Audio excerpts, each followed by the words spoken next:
दोस्तों साथियों जीए सिंध तव्हां ॼाणो था त सिंध तरक़ी पसंद पार्टी सिंध जे अंदरि सिंध जी क़ौमी तहरीक जी हिकिड़ी अॻुवान पार्टी आहे जंहिं वटि नज़रियाती तरह पंहिंजे वतन जे लाइ आज़ाद बावकार ख़ुशहाल वतन ग़रीबनि मिसकीननि जे लाइ इज़त आजपे ख़ुशहाली जी तहरीक हलाईंदड़ अॻुवान पार्टी आहे ऐं मुस्तक़िल खां वठी रियासती अताब जो शिकार रही आहे। मुख़्तलिफ़ दौर जी हुकूमतुनि उनजे ख़िलाफ़ बदतरीन क़िस्म जूं कानूनी कार्रवायूं ऐं उन्हनि जे ख़िलाफ़ मनफ़ी प्रोपेगेंडा जो हिकिड़ो तूफ़ान खड़ो कयो आहे। उन जे बावजूद बि तरक़ी पसंद पार्टी जे कंहिं बि कारकुन साथी जे हौसलनि में तिर जेतिरी बि कमी न आई आहे।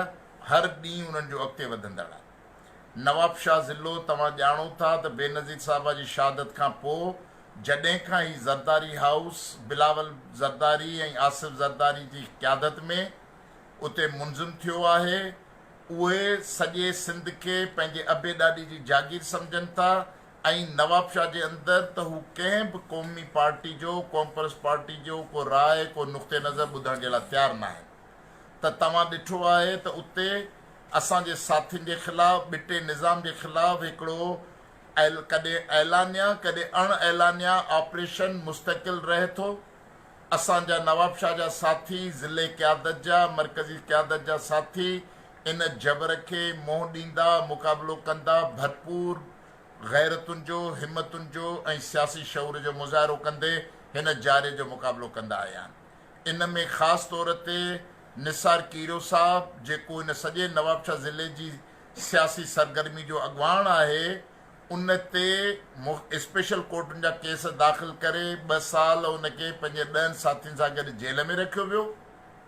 उन खां पोइ मुख़्तलिफ़ वक़्तनि ते केस दाख़िल कंदा रहिया, कॾहिं मर्डर जा कॾहिं दहशतगर्दी जा कॾहिं कहिड़े क़िस्म जा, पर हिननि पंहिंजी हिमतुनि ऐं पंहिंजे सियासी शऊर सां उन सॼी रियासती ऐं हुकूमती दहशतगर्दी जो मुक़ाबिलो कयो आहे ऐं ज़रदारी हाउस नवाब शाह वारनि जी निंड फिटल आहे।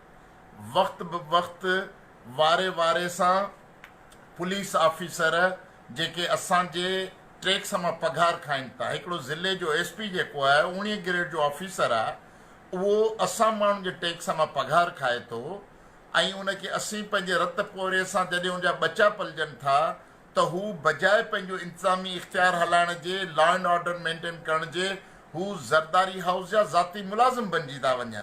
ईअं महसूसु थींदो आहे त हिननि SPनि खे पघार सिंध हुकूमत जी नथी मिले, असांजे टैक्स मां नथी मिले, पर उन्हनि खे ज़रदारी हाउस में वेठल को करता धरता पंहिंजे खीसे मां उन्हनि खे पघार ॾिए थो। इन जे करे हू शहर सां वतन सां ऐं मुल्क जे कानून आइन सां वफ़ादार हुजण जे बजाए हू ज़रदारी हाउस जा वफ़ादार आहिनि ऐं उन्हनि जे इशारनि ते पुतलियुनि वांगुरु नचंदा रहनि था।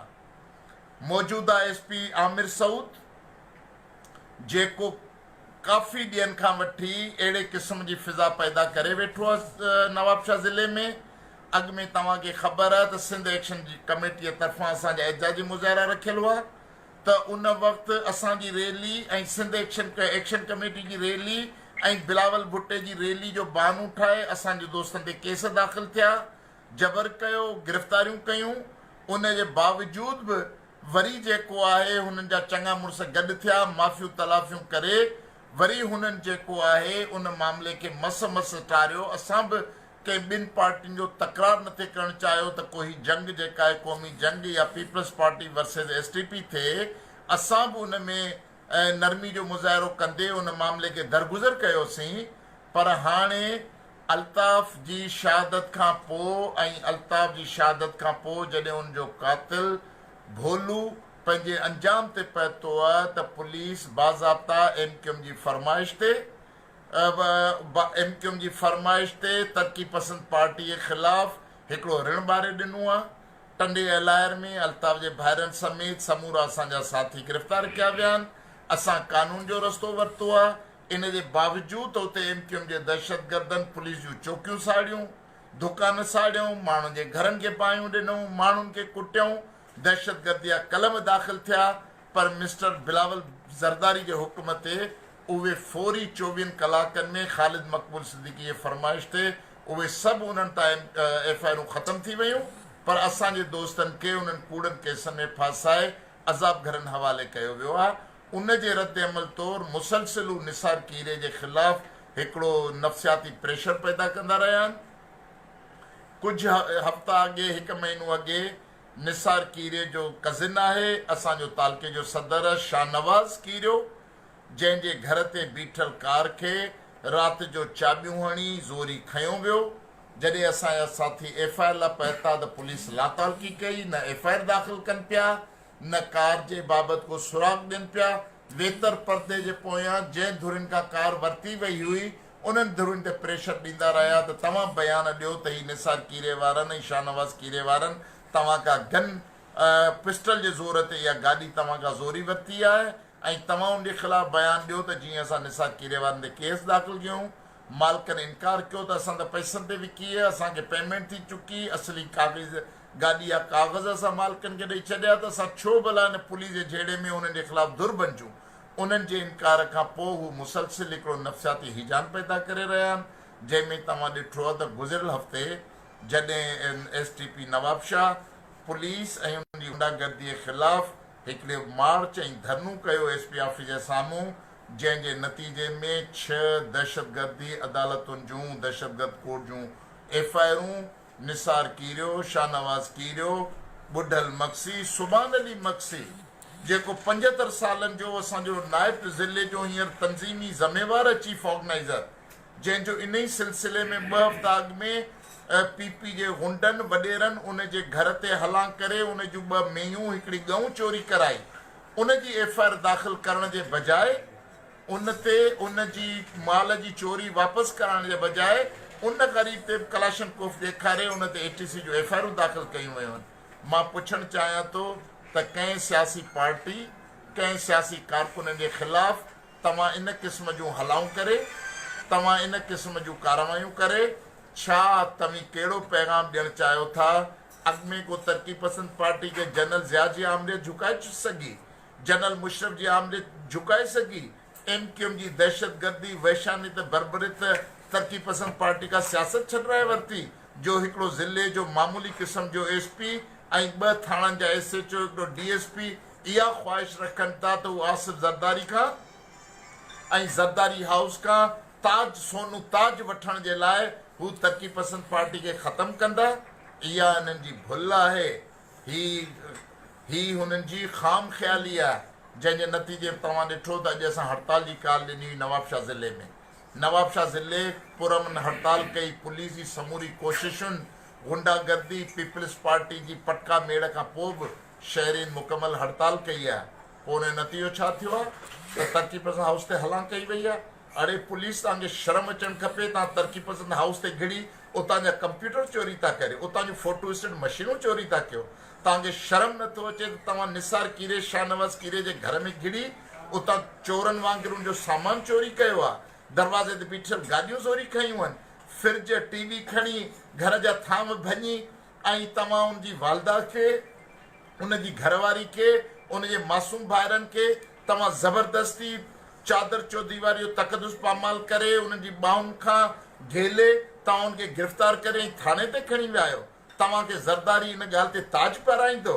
जेकॾहिं शर्म हुजे तव्हांखे सिंधी, मां त नथो सम्झां त का सिंधियाणी तव्हांजी माउ हूंदी। सिंधियाणी माउ अहिड़ो कमीनो पुटु नथी ॼाणे सघे जेको असांजी नियाणियुनि जी ईअं तौहीन करे। इन जे करे तव्हां असांजी नियाणियुनि जी तौहीन कई आहे, इन जो तव्हांखे जवाबु ॾियणो पवंदो। घरनि में लुट फुर कई आहे, इन जो जवाबु ॾियणो पवंदो। सॼी सिंध ख़ामोश कान वेहंदी। निसार कीरियो रुगो नवाबशाह जो हिकिड़ो कारकुन न आहे, रुगो कीरियो न आहे, हू तरक़ी पसंद पार्टी जो हिकिड़ो क़ाबिल फ़ख्रु अॻवान आहे, कारकुन आहे। सॼी सिंध हुन सां मोहबत करे थी। हिकिड़े SP, हिकिड़े ज़रदारी हाउस जे चमचनि खे इहा हिमत न आहे त हू तरक़ी पसंद पार्टी खे ख़तमु करे सघनि। तव्हांखे हिकु हिकु अमल जो हिसाबु ॾियणो पवंदो। मिस्टर ज़रदारी, मिस्टर बिलावल भुट्टा, ॾाढियूं मिठियूं मिठियूं ॻाल्हियूं तो इस्लामाबाद में वञी करे जमहूरियत आइन जी बालादस्ती जी ऐं पार्लियामेंट जी बालादस्ती, लंदन में नवाज़ शरीफ़ सां वेही जमहूरियत जूं फतेह जूं मुबारकूं तो वठी, ऐं तुंहिंजे नक जे हेठां असांजे कारकुननि सां ज़्यादतियूं आहिनि, असांजी नियाणियुनि सां एॾो वॾो कहर अंगेज़ हमला कया विया आहिनि। न्याणियुनि खे गिरफ़्तार कयो वियो आहे। तव्हांखे फरियाल टालपुर जी गिरफ़्तारी ते कावड़ चढ़ी पे इमरान ख़ान जे ख़िलाफ़ तव्हां अलाए छा छा ॻाल्हायो पियो वियो, जॾहिं असांजी माउनि ऐं भेनरुनि जे ॻिचियुनि में ऐं ॿाहुनि में हथ विझंदव त असीं तव्हांखे छॾे ॾींदासीं। तव्हांखे तारीख़ में इन जो जवाबु ॾियणो पवंदो। इन करे असां न सॼी सिंध सुभाणे नवाबशाह में गॾु थिए पई, अॼु खां गॾु थियणु शुरू थी वई आहे। ऐं सलाम पेश थो कयां पंहिंजी माइरुनि भेनरुनि खे जिन हर तरह जी इन वहशानत खे ठुकराए अॼु नवाबशाह जे प्रेस क्लब जे रोड ते पेरें उघाड़े वेही रहियूं आहिनि, हिकिड़ो शानदार किरदारु अदा करे, हिकिड़ो मुड़ुस माण्हू वारो किरदारु अदा करे, बहादुर औरतुनि वारो किरदारु अदा कंदे हू वेही रहियूं आहिनि ललकार बणिजी इन सॼी रज़नी जे ख़िलाफ़ वेठियूं आहिनि। मां उन्हनि खे शाबाज़ी पेश करियां थो, सॼी सिंध जे कारकुन खे अपील करियां थो त अचो आस्ते आस्ते गॾु थियो सभु उते। ॿहिराड़ियुनि जा बाशऊर माण्हू, बाग़ैरत माण्हू, ॾुख सुख निभाइण वारा माण्हू सभु अचो, असीं सभु उते गॾु थियूं पिया। जेसीं ताईं असांजूं गिरफ़्तार औरतूं आज़ादु नथियूं कयूं वञनि उन वक़्त ताईं नवाबशाह सील रहंदो, नवाबशाह जा रोड रस्ता बंदि रहंदा ऐं उनजी जेका बि का बदमज़गी थींदी, ख़राबी ईंदी, उनजो ज़िम्मेवार SSP नवाबशाह आहे। SSP नवाबशाह आहे ऐं SSP नवाबशाह खे सुभाणे अदालतुनि में इन चोरी, इन धाड़े, इन रज़नी जो जवाबु ॾियणो पवंदो। साथियो, जदोजहद ज़िंदा रहंदी, गैरतूं ज़िंदा रहंदो, इनकलाबी जदोजहद क़ाइमु दाइमु रहंदी। हिननि रज़ननि खे पंहिंजे कैफ़े किरदार ताईं पहुचाइबो। जीए सिंध।